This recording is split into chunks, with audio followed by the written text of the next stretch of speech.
Hi, everyone, and welcome to this week's What's What webinar on low back care. My name is Drew Weiser. I'm program manager at the Dublin Fitness Center.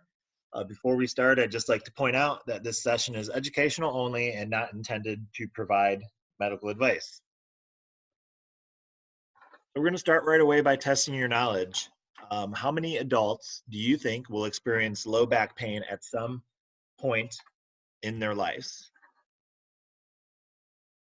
50, 70, 80, or 90? And it is 80% adults. I'm guessing that most of you here today are probably here because you've experienced some back pain before in your life. And it's very likely that most people you know will, as 80% of adults will experience it at some point during their lives. Low back pain is one of the biggest reasons for the missed work days and the leading cause of job-related disability. So now let's take a look at what some of the common causes of low back problems are. There's many different ones. First being sprains and strains, and these may come from cases such as poor lifting technique, or when you're lifting an object that's too heavy, you're twisting the wrong way while you're lifting it, or maybe you take the object that you're lifting and the load moves a little too far away from your body, causing a sprain or a strain. There's trauma, which could include sports injuries, accidents, or falls. You could have problems with your intervertebral discs. These are the discs that cushion the vertebrae in the spine. And so some things that you've probably heard of before are ruptures, bulging discs, or just in general degeneration over time. Many people deal with arthritis and the inflammation that happens around the joints within the spine, but there could also be other medical conditions such as scoliosis, fibromyalgia, and pregnancy. And other factors as well, such as compressed spinal nerve, skeletal issues, or infections. So you can see that there's lots of different causes, and it increases the risk for all of us. So let's talk next about the triggers for the low back issues that we see. Many times the back problems come on over time due to lifestyle factors or even a result of one bad movement. I'm sure we've all been there before with move the wrong way and you can feel something go wrong right away. So some different triggers for our low back issues are an inactive lifestyle. If you're active and your muscles are strengthened the right way, as well as lengthened the right way, meaning that they're flexible, then those muscles are going to be less prone to injury.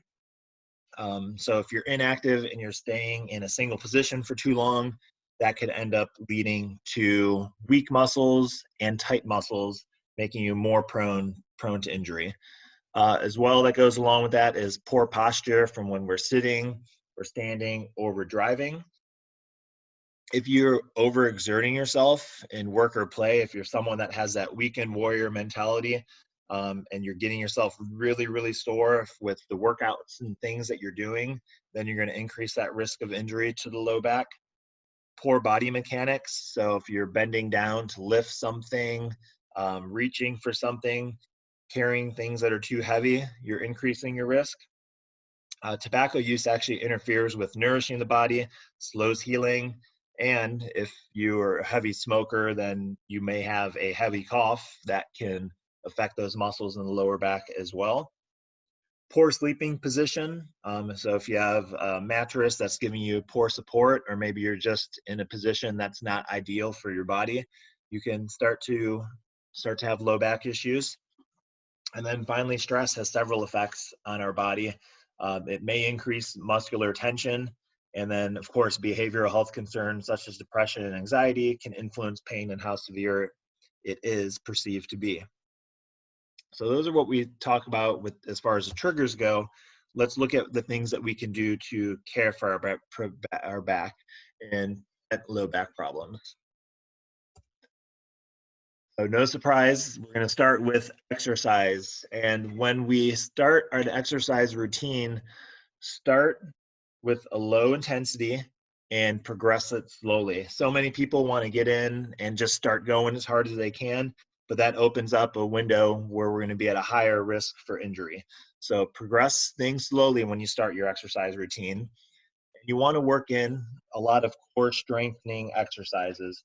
The core muscles that we refer to are in the trunk of our body, and keeping them strong helps support the low back. Just one thing to note is that a lot of times when we talk about our core, people think of just their abs, the front side of our trunk. I want you to also think about the back side of your trunk too, and in that being, I'm talking about the glutes. So if we strengthen our abs and our glutes, we have a nice stable base around our trunk. So examples of exercises could be, for your core, you're going to do a plank hold, or for the front side of your core, you're going to do a plank hold. For the back side of your core, you're going to work a glutes with glute bridges. So think about that when you strengthen your core. Going along with the strengthening, we want to have good flexibility so that our muscles can move properly. So make stretching a regular part of your routine to reduce stiffness, increase your range of motion, and overall reduce any risk for injury. And then you just need to make it a normal part of your routine. Be physically active regularly, whether it is through structured exercise like we've talked about through these first 3 steps, or just getting up and moving. Keep moving, because that sedentary lifestyle and being in the same position increases the risk of back problems. Learn proper posture and body mechanics. So it could be a time for you to look in to see if Cardinal Health has any resources such as an injury prevention and treatment team, or someone to provide ergonomic assessments to make sure that you're moving and your workspace is set up properly. And always important, listen to your body. It's not worth it to push through pain. If you need to back down on what you're doing, then stop. Okay, your body will be thank you for that, because most of the time when you feel the onset of pain, that means that you're going too hard. Now we know 80% of people get low back problems. So what can we do to manage this discomfort? So we have 2 different things we're going to look at. Hopefully, if you have low back pain, it's going to be acute, meaning it's short term and often gets better on its own with time. So we could use hot or cold packs as appropriate. You want to keep moving as much as possible, as long as there's not a whole lot of pain. So you're listening to your body, but if we keep moving, we could get blood flowing into those muscles, and that can help with the recovery process. Then you can use over-the-counter pain relievers such as ibuprofen or aspirin or acetaminophen. Check with your doctor before you take these, especially if you've never taken them before. Now, if you would fall into chronic or long-term, then we're going to be looking at some of the same types of things, the hot or cold packs as appropriate. Regular physical activity, again, just making sure that you're not doing any movements that make it worse. So really take extra precaution if you have a chronic back pain when you're doing physical activity. Do your best to maintain a healthy lifestyle. So good nutrition and sleep, tobacco cessation, and relaxing, not being stressed is going to help with that long-term back pain. And then again, consulting with your doctor about any over-the-counter or prescribed medications that could help. We talked a lot about flexibility before, and so I'm going to go ahead and share 3 stretches that you can do that, although they don't directly stretch muscles right in our low back, they're going to be stretching muscles that do affect the low back. So the first is a hamstring stretch. So if you're not standing up, go ahead and stand up and do this one. You're going to place one leg in front of you, keeping your heel on the ground and your knee straight. If you need something to balance on, stand by a chair and you can hold on to that. Keeping your back straight, place your hands on your thighs or hips for support and lean forward. Repeat this then on the opposite side. I'd recommend holding it for probably I like to go about 20 to 30 seconds.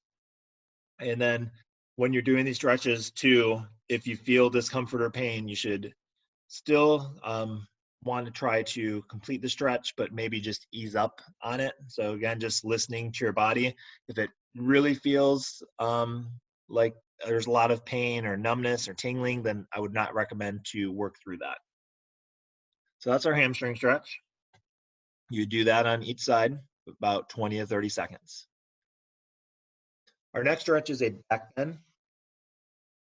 So with this, you're going to place your hands on your hips and lean backwards slowly in a very controlled manner. You'll pause back there, go for probably about 3 to 5 seconds, and then you would repeat that. And you can work that one in for that with that 3 to 5 second pause for about 6 to 10 repetitions. If you experience discomfort, perform it more gently, or discontinue if there's numbness, tingling, or any increased soreness with it. And then our third is a quadricep stretch. So you're going to need to balance on this one, standing behind a chair with your feet shoulder width apart and your knees straight but not locked. Hold on to the chair for balance with one hand, and then you're going to grab the back leg and bring your foot up towards your body.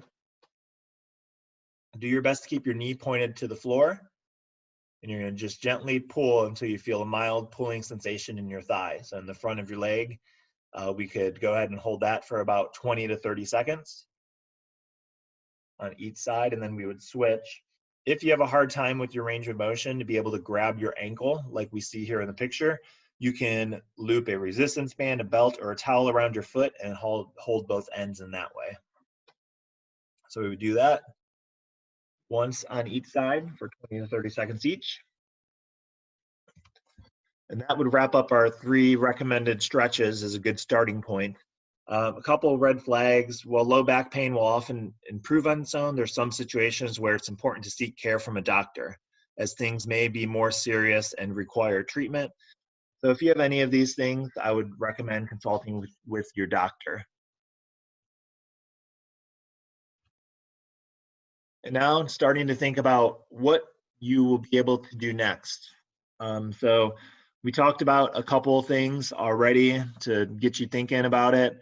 You can look into an ergonomic assessment or job site work analysis, try one of the recommended stretches or try all 3 of them, explore some different stretches as well and make it a part of your regular routine. Break up prolonged periods of sitting or inactivity. So we have a great resource to do that with our CubeFit energy breaks that we're hosting through Zoom. We have 4 of them a day, 8:30, 10:30, 2:30, and 4:30. And they're 10 minutes, low intensity, and just good to break up 2 or 3 hours of sitting in front of the computer. If you're interested in that, you could visit our website, hfitdublin.com/CubeFit. And then you're just adding in a few minutes of movement and aiming to make it a daily habit. So hopefully these give you some ideas and you just start to think about what else is applicable to you in your life.